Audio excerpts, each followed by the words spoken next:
Welcome to Behind the Line, where we pull back the curtain on the challenges facing first responders and frontline workers. The work you do is unique, and so are the stresses that go with it. Join me as we tackle key issues to reduce risks for burnout, and as we work to support you in doing the job you love without sacrificing being the kind of person you want to be.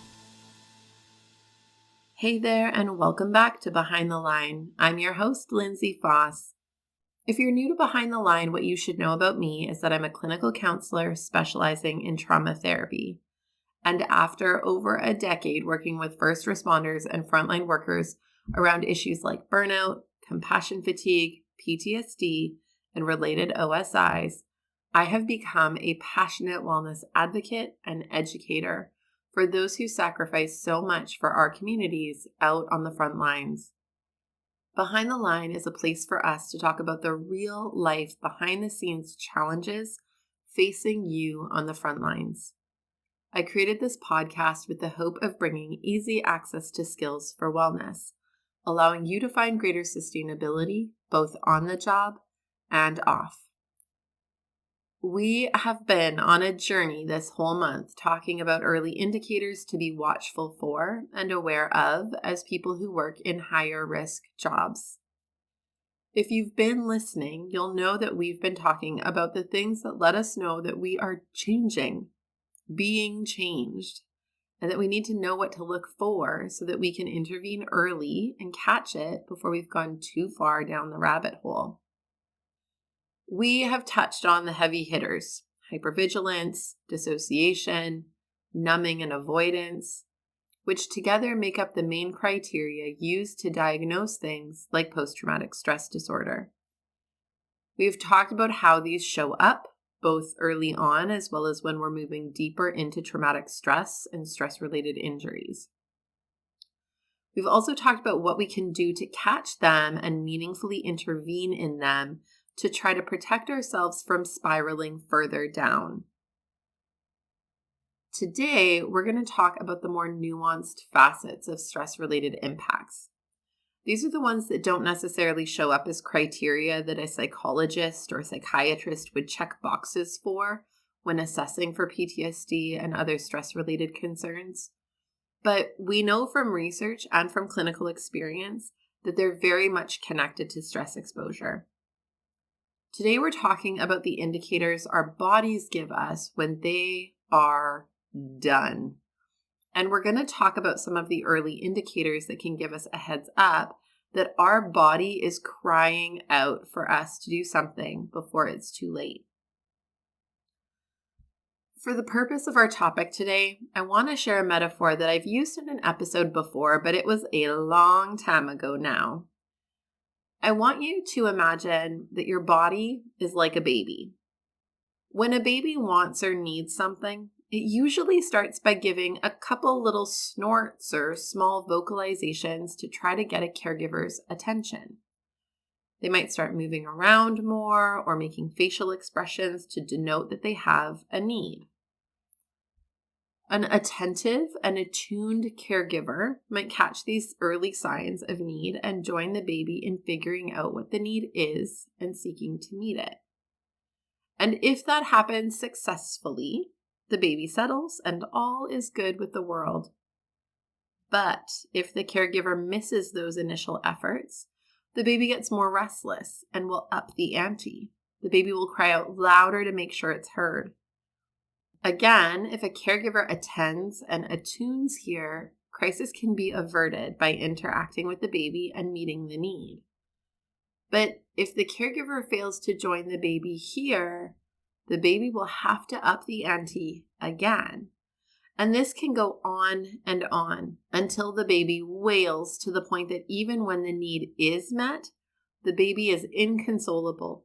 And it takes so much effort and energy for all involved to work at calming that baby back down. It gets dysregulated to the point that its whole nervous system is on fire, and it cannot bring itself back down for an extended period of time. Your body is like that baby. When you experience stress over prolonged periods of time, your body will begin to send alerts to let you know that your nervous system is taking a hit and has some needs to balance back out. It will start by offering small indicators that something is up. A few headaches or digestive issues or feeling a bit off, like you're coming down with something. An attentive and attuned caregiver to ourselves might notice these and see them for what they are, a way of my body communicating with me that it needs more care, less stress, and some support to manage. But most of us, myself included, will tend to ignore these and, worse yet, probably be annoyed by them and frustrated that they hold us back from doing all of the things we need to get done. We'll push through and rationalize them away as changes in the weather or barometric pressure or food poisoning or that bug everyone says is going around, and on and on. And then you know what happens? The baby gets louder. Your body learns that you aren't listening. You can't be trusted to be attentive and attuned as a caregiver to your own self, and it has to get louder to get your attention. So it does. You might notice new patterns and frequency and intensity of headaches, brain fog, dizziness, digestive issues, muscle pain, sensitivity to light and sound, immune issues, and so on. You might need to take days off because of it.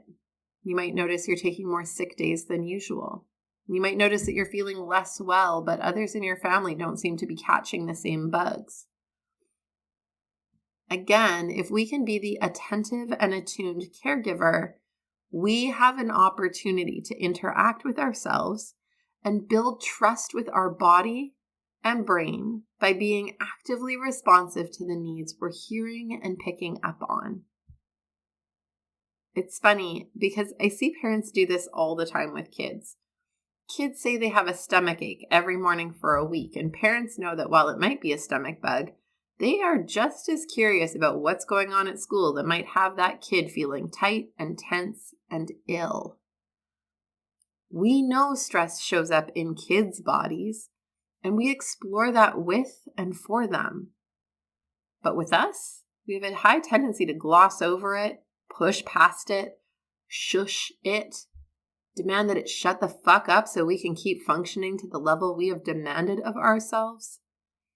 And if it doesn't go away, we just chalk it up and assume it's probably cancer. Okay, that might be a little bit dramatic, but frankly, only a little. We for sure do have a tendency to assume that for us, it's just an annoyance or something medically serious. We fail to account for how our bodies serve as a feedback and alert system for all that is going on with us, medically, but also psychologically. We know that our brains impact our mental health and wellness. Did you know that your gut is considered your second brain? That it has many of the same functional capacities as your brain to give orders and exert influence over your body's systems, including your immune function and nervous systems? Our bodies are these incredibly intricate, interconnected systems. The design features are beautiful in their immense complexity. We were designed to have every part of us offer feedback to other parts of us, to have delicately nuanced interconnectivity. But all of this design is useless to us if we don't stop and listen to it and develop the capacity to know what to listen for. Again, like the baby, our bodies don't speak a language we understand. There is some guesswork and trial and error involved. But if we join and attend and attune, i.e. try and make an effort, we come to learn the language. We develop a parent-like knowing of what the specific grunts and gurgles mean, and we grow in our ability to be responsive to those needs. Gabor Mate, in his fantastic book, when the body says no, writes this, quote, "The salient stressors in the lives of most human beings today, at least in the industrialized world, are emotional. Just like laboratory animals unable to escape, people find themselves trapped in lifestyles and emotional patterns inimical to their health. The higher the level of economic development, it seems, the more anesthetized we have become to our emotional realities. We no longer sense what's happening in our bodies and cannot therefore act in self-preserving ways. The physiology of stress eats away at our bodies, not because it has outlived its usefulness, but because we may no longer have the competence to recognize its signals." End quote. We cannot act in self-preserving ways because we may no longer have the competence to recognize our own body's signals. That's what he identifies as he outlines a myriad of stories that demonstrate ways that our bodies will continue to get louder and louder and louder in an effort to make us listen and serve our own needs. In his book, he talks about a host of cases of significant medical disease that emerge in connection to long-standing stress exposure. He argues that when we ignore and ignore and ignore our bodies, they will eventually force us to meet the needs. Our bodies will force us to stop working by making it impossible to work. They will force us to stop meeting the needs and demands of others because they will take us out at the knees and make it impossible to continue doing what we once did. If we won't be the caregiver and meet the needs, our bodies will impose it on us, but at tremendous cost. Gabor Mate also says, quote, "Learn to read symptoms not only as problems to be overcome, but as messages to be heeded," unquote.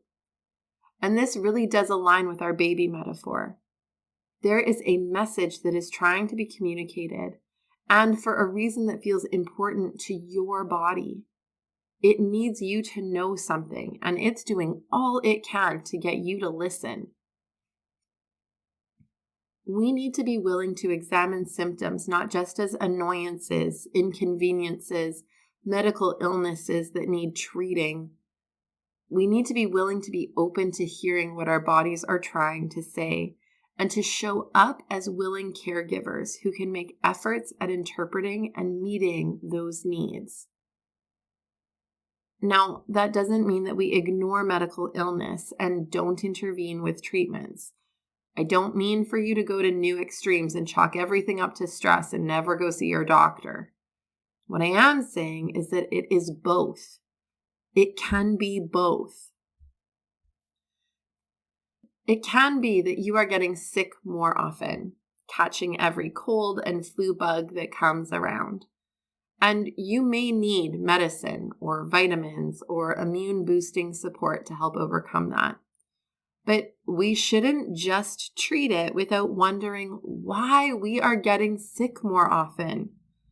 What might be depleting your immune system and compromising your ability to fight off things you used to be able to fight off? What might your body be telling you with the frequency and intensity with which you are getting sick? Could it be that your body is signaling to you that stress is costing your body so much that it is wearing down your immune reserves and compromising your body's ability to fight off small bugs? It can be that you are getting headaches more often or feeling them more intensely.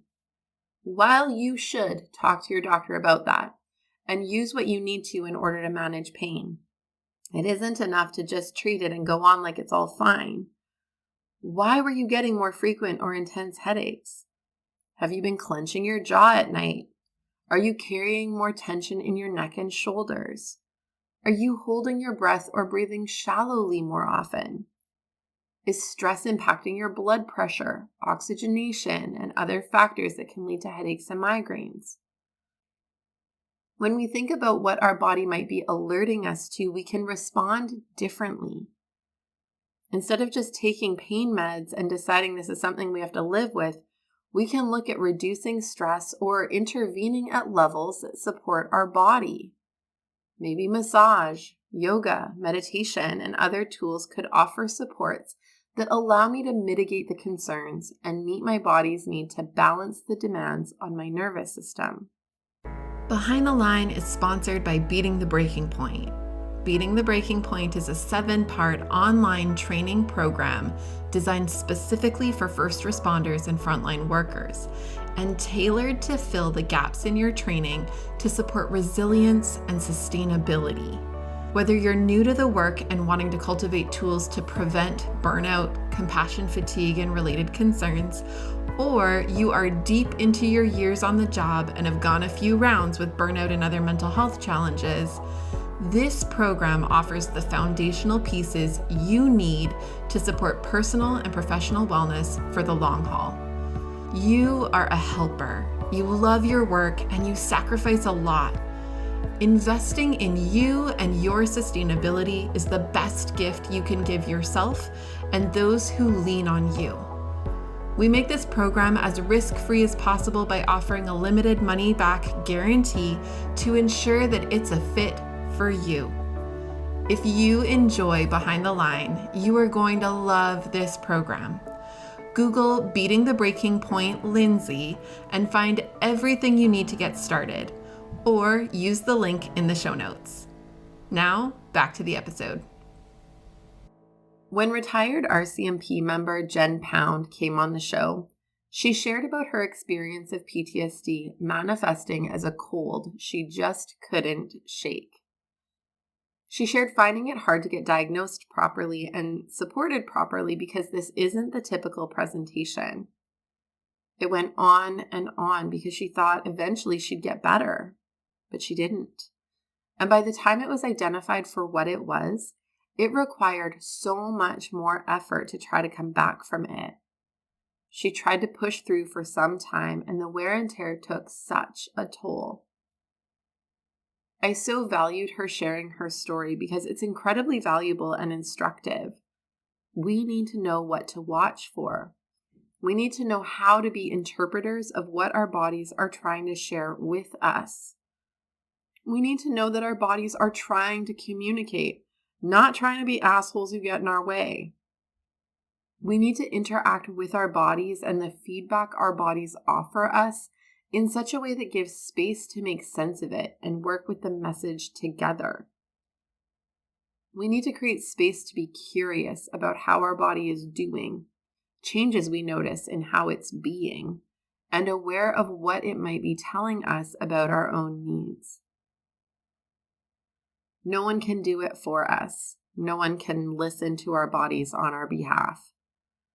We can recruit helpers like counselors, naturopaths, massage therapists, and doctors who support us as we work to learn to interpret our bodies. But we have to do the work and put in the time.